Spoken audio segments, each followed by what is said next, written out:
Dios les bendiga, gracias. Por favor, tomen asiento. Estoy muy agradecido, entusiasmado por enseñar la palabra de Dios sobre el tema Elevémonos por encima de las críticas. Por favor, vayan a 2 Corintios capítulo 2 en sus Biblias. Fundamentalmente, elevarse por encima de las críticas tiene que ver con vencer. Se trata de vencer en la competencia espiritual diariamente. Las críticas y las palabras dirigidas contra los creyentes renacidos tienen como objetivo detenernos, desviarnos del camino o al menos frenarnos en la difusión de la palabra de Dios. No tenemos por qué permitir que las críticas nos detengan. Podemos estar firmes en lo que creemos y en quienes somos sin permitir que las críticas nos sacudan. Hay diferentes tipos de críticas, pero hoy no estaremos hablando acerca de críticas sobre nuestro pasatiempo, su estilo a la hora de vestir o incluso sobre nuestra capacidad atlética. Tampoco estamos hablando de ignorar las críticas constructivas o la reprensión según Dios. Eso es algo que sí queremos en nuestras vidas. Queremos el consejo positivo que nos ayude a hacer lo mejor de nosotros mismos para Dios. No estamos hablando de la crítica constructiva, de lo que estaremos hablando hoy es de la crítica negativa a la que nos enfrentamos como cristianos en un mundo impío. Específicamente son las comunicaciones desalentadoras que presionan, se burlan o cuestionan a las personas para impedirles actuar según sus creencias piadosas. En realidad es un intento de nuestro enemigo Satanás para hacernos dudar de nuestro valor y disuadirnos de no hacer la palabra de Dios. Leamos 2 Corintios capítulo 2, versículo 11. 2 Corintios 2, 11. Para que Satanás no gane ventaja alguna sobre nosotros, pues no ignoramos sus maquinaciones. Ahora bien, corríjanme si me equivoco, pero no creo que ignorar sea una cualidad que nos ayude a andar con poder por Dios, ¿verdad? Estaba tratando de recordar las enseñanzas que hemos recibido anteriormente este año y simplemente no pude recordar ninguna que enfatizara los beneficios de ignorar. No queremos ignorar o que nos pillen desprevenidos por algo que puede ser usado en contra nuestra, ¿verdad? Si lo permitimos, las críticas pueden ser usadas en contra nuestra para detenernos de hacer la palabra. Por eso es que Dios quiere que estemos espiritualmente arraigados en la verdad, para que cuando vengan las críticas no nos tambaleemos ni nos pongamos ansiosos. Por lo tanto, hay dos cosas en las que podemos enfocarnos que nos ayudarán a elevarnos por encima de las críticas, que son nuestro propósito y nuestra verdadera identidad. Por favor, vayan a 1 Juan 4. En primer lugar, vamos a ver la importancia de enfocarnos en nuestro propósito. Si ustedes están haciendo la palabra y alguien se burla de ustedes o los critica, recuérdense a sí mismos por qué están haciendo la palabra. Cuando pensamos en por qué servimos a Dios, nos ayuda a mantenernos enfocados en nuestro propósito en lugar de en nuestro problema. Aquí en 1 Juan 4:19 vemos un porqué muy poderoso que tiene cada uno de los hijos de Dios. Leamos 1 Juan 4, versículo 19. Nosotros le amamos a Él porque Él nos amó primero. Amamos a Dios porque Él nos amó primero. Nuestro amor por Dios es una razón sencilla y poderosa que explica por qué hacemos lo que hacemos. Recordar cómo nos amó Dios puede avivar nuestro amor por Él. Dios nos perdonó y nos redimió. Sacrificó a su Hijo perfecto por ustedes y por mí y nos hizo justos. Nos aceptó, nos salvó, nos bendijo. ¿No es así? Y hay mucho más. Cuando recuerdo lo que Dios ha hecho por mí, me resulta mucho más fácil disciplinar mi mente para poner por obra la palabra, aunque resulte incómodo o desafiante. Nuestra respuesta al amor de Dios es la razón principal por lo que hacemos lo que hacemos. Pasemos a Juan 4, el Evangelio de Juan, capítulo 4. ¿Qué mejor ejemplo podíamos tener de alguien que se elevó por encima de las críticas que nuestro Señor Jesucristo? A lo largo de su ministerio, Jesús a menudo se enfrentaba a los líderes religiosos y a los judaítas incrédulos que le acechaban para acusarlo de hacer el mal. Con frecuencia él era objeto de burlas y ataques verbales. Aunque Jesucristo siempre hacía lo correcto, él tuvo que soportar muchas críticas. Cuando predicaba y enseñaba la verdad de la palabra, él era criticado. Cuando sanaba a la gente, era criticado. Él incluso fue criticado después de comer. Después de recibir todas esas críticas, ¿cómo pudo seguir adelante? ¿De dónde sacó la fortaleza para soportar las repetidas críticas? Bueno, él lo reveló en Juan 4:34. Jesús les dijo, mi comida es que haga la voluntad del que me envió y que acabe su obra. Su comida, lo que le fortalecía era hacer la voluntad de Dios. Ese era su propósito, la razón por la que seguía adelante. Con tantas fuertes voces de oposición, él necesitaba fortaleza para callar las críticas. Eso fue lo que le ayudó a hacer el perseguir hacer la voluntad de Dios. A pesar de toda la oposición pública, Jesús siguió adelante para cumplir la voluntad de Dios. Como pueden darse cuenta, así de importante es que mantengamos nuestro propósito siempre presente en nuestras mentes. Incluso al final de su vida terrenal, tras ser traicionado, interrogado, golpeado y torturado, Jesús tuvo que soportar críticas y burlas en la cruz. Por favor, vayan a Mateo 27.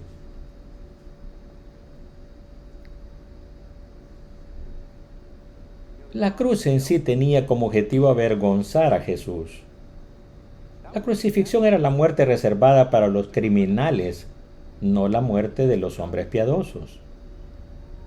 En la cultura de la época, ser crucificado era una forma de decirle a todo el mundo que Jesús de Nazaret era un malhechor inútil y una lacra para la sociedad. Eso fue lo que le transmitió a la gente y a él mismo.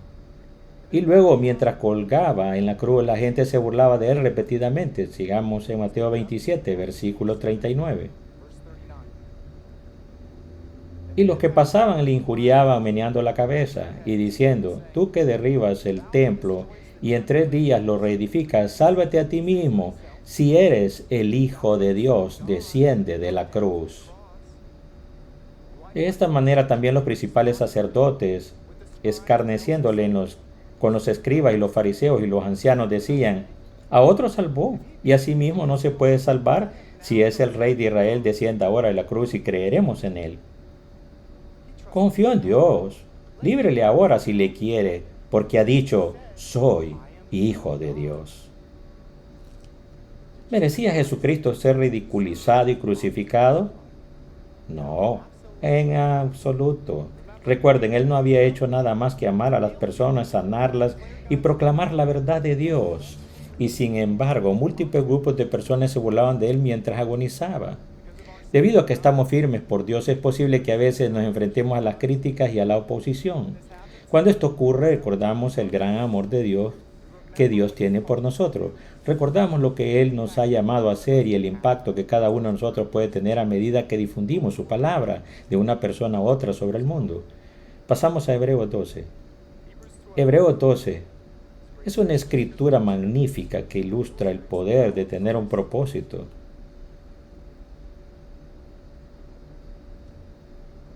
Cuando lleguen ahí comenzaremos en el versículo 1. Hebreos 12, 1 al 3. Por tanto, nosotros también, teniendo en derredor nuestro tan grande nube de testigos, despojémonos de todo peso y del pecado que nos asedia, y corramos con paciencia la carrera que tenemos por delante.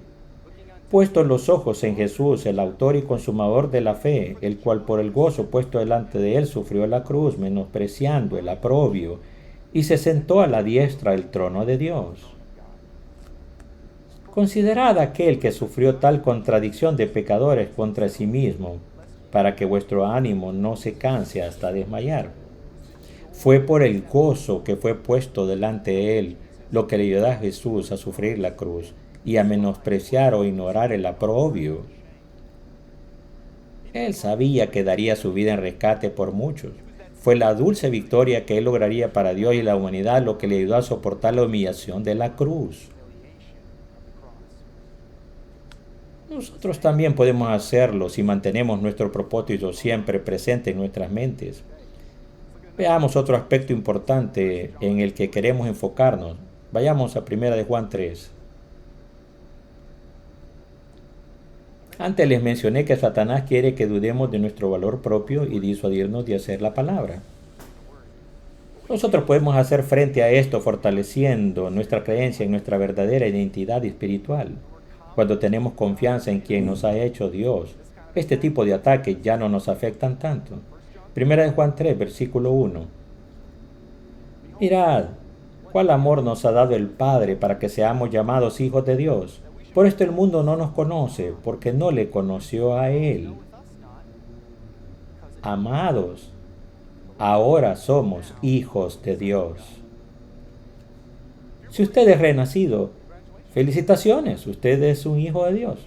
Sin importar lo que digan de usted, ni la etiqueta que le pongan, eso no cambia la verdad de que usted es un hijo de Dios. Entonces, si lo que la gente dice no cambia nada, ¿tiene importancia lo que dicen? No. ¿Deberíamos permitirle que afecte lo que pensamos de nosotros mismos? No. No, deberíamos dejar que las críticas nos hagan tambalear por nuestra identidad en Cristo. No puede ser sacudida. No tenemos por qué preocuparnos por lo que la gente diga acerca de nosotros o lo que pensamos que ellos piensan de nosotros, por lo que ellos digan o piensen de nosotros. No cambia la realidad. No cambia lo que somos. Somos lo que Dios dice que somos. Vayamos a Marcos 6. Incluso Jesucristo tuvo que lidiar con esto. Incluso el Hijo unigénito de Dios tuvo que enfrentar a personas que intentaban hacerle dudar quién era Él y lo que Dios le había llamado a hacer. Marcos 6. Marcos 6. Comencemos en el versículo 1. Salió Jesús de allí y vino a su tierra y le seguían sus discípulos. Y llegado el día de reposo comenzó a enseñar en la sinagoga y muchos oyéndole se admiraban y decían: ¿de dónde tiene estas cosas? ¿Y qué sabiduría es esta que le es dada? Y estos milagros que por sus manos son hechos. ¿No es este el carpintero, hijo de María, hermano de Jacobo, de José, de Judas y de Simón? ¿No están también aquí con nosotros sus hermanas? Y se escandalizaban de él. Mas Jesús les decía: no hay profeta sin honra sino en su propia tierra y entre sus parientes y en su casa. Y no pudo hacer allí ningún milagro, salvo que sanó a unos pocos enfermos, poniendo sobre ellos las manos. En el deporte existe un concepto que estoy seguro de que muchos de ustedes conocen bien, se llama la ventaja del equipo local. Cuando uno juega en su propio estadio y tiene a sus aficionados animándolo y apoyándolo, esto se hace para distraer al equipo contrario y elevar la propia moral. Se supone que ser el equipo local le da la ventaja. Pues bien, ese no fue el caso de Jesús. Él fue aclamado en muchos lugares, pero no en su ciudad natal. ¿Y por eso qué fue? La gente de su propia tierra estaba muy enfocada en los 5 sentidos. Ellos no podían percibir las más grandes realidades espirituales. Habían conocido a Jesús desde que era pequeño. Quizás algunos de ellos habían ido a la escuela con él o tenían una mesa que él les había construido como carpintero, ¿lo ven? Jesús no pertenecía a los grupos religiosos más influyentes de la época y no provenía de una familia de la élite. Según los estándares de la sociedad, Jesús no era especial. Por eso la gente de su pueblo natal no creía que fuera el Hijo de Dios. Y como no creían, Jesús no pudo hacer mucho por ellos. Pero ¿eso detuvo a Jesucristo? ¿Tiró en la toalla? ¿Se sentó en el banquillo de suplentes a quejarse del público difícil o de las condiciones? Veámoslos en el versículo 6. Y estaba asombrado de la incredulidad de ellos y recorría las aldeas de alrededor enseñando. Jesús estaba asombrado por la incredulidad de ellos, pero siguió adelante y continuó enseñando. Quizás las personas que usted conoce no quisieran escuchar lo que tiene que decir sobre Dios porque saben algo de su pasado.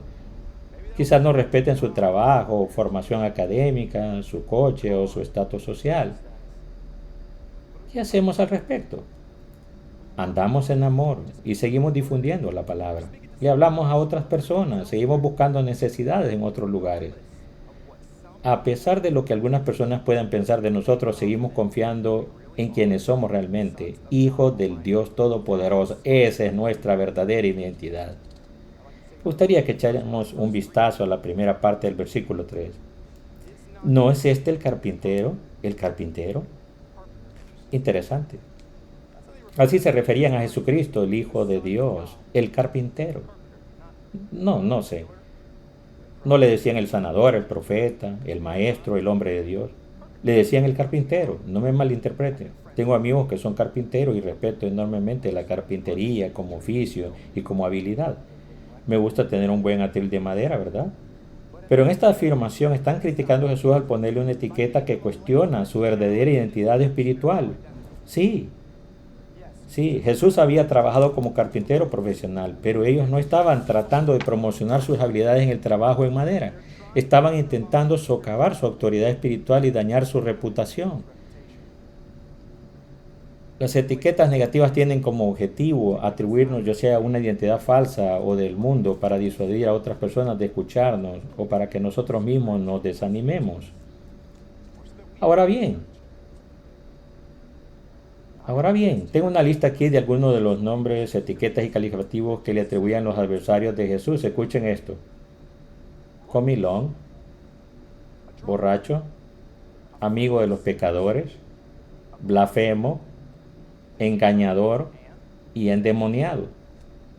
Estas descripciones tenían como objetivo hacer que su ministerio pareciera ilegítimo y para intimidar y atemorizar a la gente para que no lo siguieran. Las etiquetas y los insultos se siguen utilizando hoy en día para intimidar y atemorizar a la gente. Personalmente he sido objeto de varios comentarios negativos en mi vida debido a mis creencias. Y para ser sincero, no me sentí muy bien cuando eso ocurrió. Es natural querer ser respetado y amado por las personas, especialmente por los amigos, nuestras familias, o en las escuelas o en nuestras comunidades. Por eso, cuando la gente utiliza un término negativo como ese contra usted, eso puede doler, ¿verdad? Puede ser una tentación para sentirnos incómodos, dudar de nuestro valor o estar ansiosos a la hora de hablar en nombre de Dios. En situaciones como esas, tuve que recordarme a mí mismo del amor de Dios hacia mí. Tuve que recordarme lo que Él me ha llamado a hacer y a quien dice Él que soy. Cuando me enfoco en eso en vez de las críticas, puedo seguir adelante.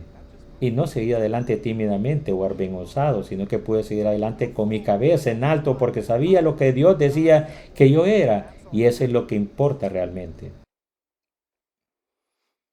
Recuerden que en 1 Juan 3:1 leímos: el mundo no nos conoce porque no le conoció a Él. Es imposible que la gente del mundo no nos entienda. Muchos nos comprenderán. No comprenderán cómo podemos servir a un Dios al que no podemos ver ni tocar. Quizás no entienden por qué hemos hecho de Jesucristo el Señor o por qué confiamos en la integridad de la Biblia. Por eso puede ser que nos llamen cosas negativas. Pero eso no cambia quiénes somos realmente. Las cosas negativas que pueda decir la gente acerca de nosotros quizás no nos hará sentir bien, pero eso no cambia la realidad. Somos lo que Dios dice que somos. Como cristianos somos hijos de Dios, amados por Dios, embajadores de Cristo, justos ante Dios, redimidos, justificados, santificados y escogidos antes de la fundación del mundo. Eso es lo que somos. Eso es lo que usted es. ¿Lo ven? La voz de Dios, su verdad que nos hablamos a nosotros mismos, tiene que resonar más fuerte en nuestras mentes que la voz de los críticos. La verdad de Dios en nuestras mentes tiene que resonar más fuerte que la voz de los críticos. Cuando nos enfocamos en lo que Dios dice que somos, las etiquetas negativas no nos sacudirán. Así pues, cuando las tentaciones y las frustraciones provocadas por las críticas empiecen a acumularse, podemos elevarnos por encima de ellas enfocándonos en nuestro propósito y en nuestra verdadera identidad. Enfocarnos en eso será lo que nos ayudará a mantenernos firmes cuando seamos criticados. Bien, veamos algunos detalles concretos para responder a las críticas. Aunque estos detalles específicos podrían aplicarse en diferentes contextos, me gustaría centrarme en la respuesta a las críticas en las redes sociales. Por lo general, hoy en día la gente pasa más tiempo en las redes sociales, así que pienso que sería útil que nos enfocáramos en eso.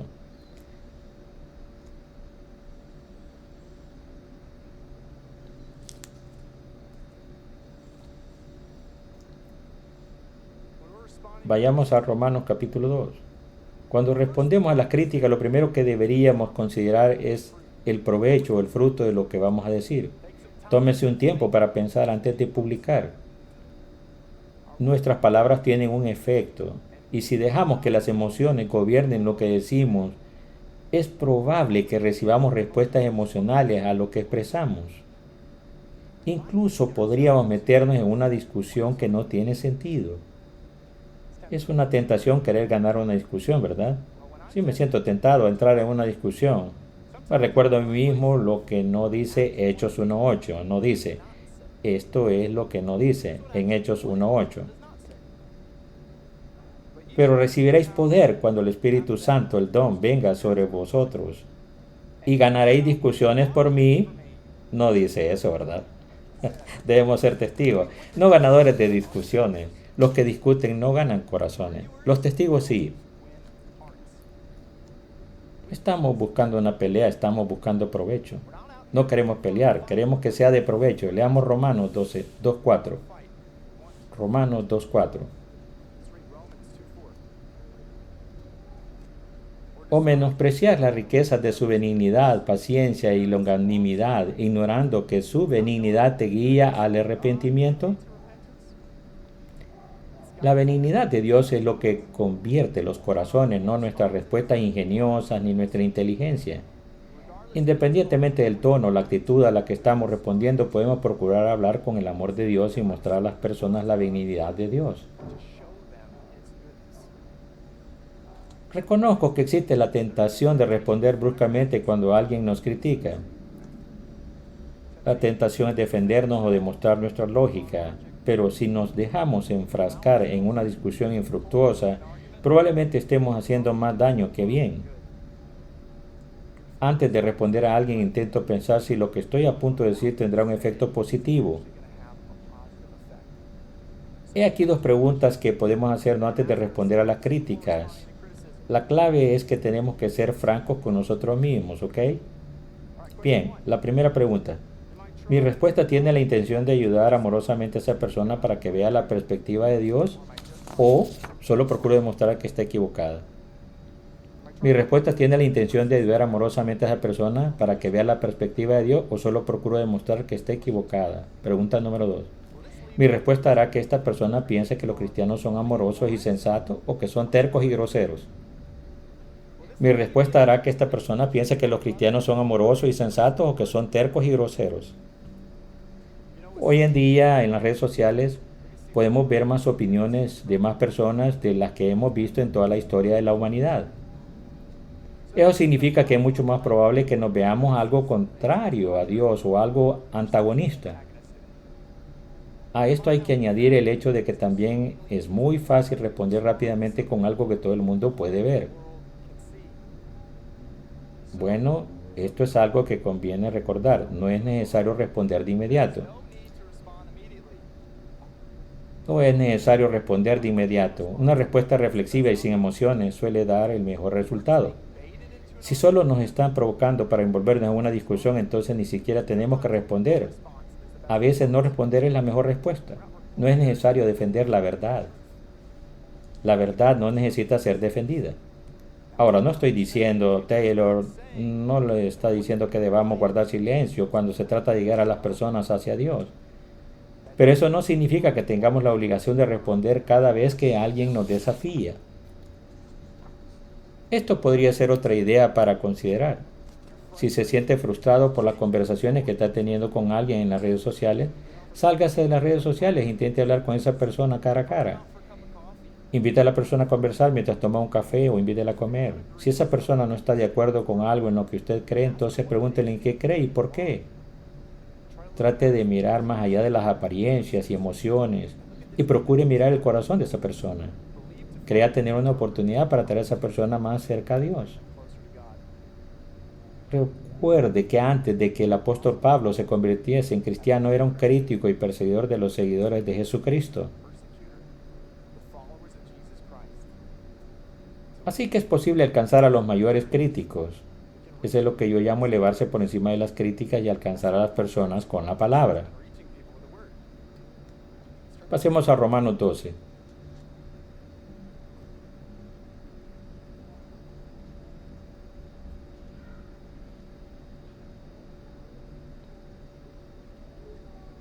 Elevarnos por encima de las críticas no significa avergonzar a quienes nos critican.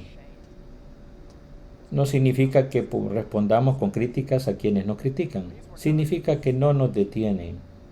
No estamos huyendo de las críticas, pero tampoco estamos luchando contra ellas. Nos estamos elevando por encima de ellas. No queremos permitir que la oposición nos impida difundir las buenas nuevas de lo que está disponible para las personas en ellos en Cristo. Leamos Romanos 12, versículo 21. No seas vencido de lo malo, sino vence con el bien el mal.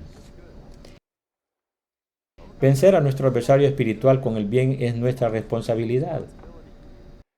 Podemos vencer el mal por medio de elevarnos por encima de la escrita y difundir la palabra. Alcanzar a las personas con la palabra a pesar de la oposición es vencer, es triunfar. Sin importar las críticas negativas que nos lancen, podemos elevarnos por encima de ellas. No hay por qué dudar de nuestra autoestima y no queremos titubear a la hora de hablar en nombre de Dios. Cuando el volumen de las críticas se intensifica, podemos bajarlo, centrándonos en nuestro propósito y en nuestra verdadera identidad. Enfocarnos en nuestro propósito de amar a Dios, a nuestra verdadera identidad espiritual como hijos de Dios, nos ayuda a seguir hablando con confianza en su nombre. Podemos estar firmes en lo que creemos y en quienes somos sin dejar que las críticas nos sacudan. Así que hagámoslo. Elevémonos por encima de las críticas, vivamos su amor y difundamos la palabra. Ustedes son lo mejor de Dios. Dios les bendiga.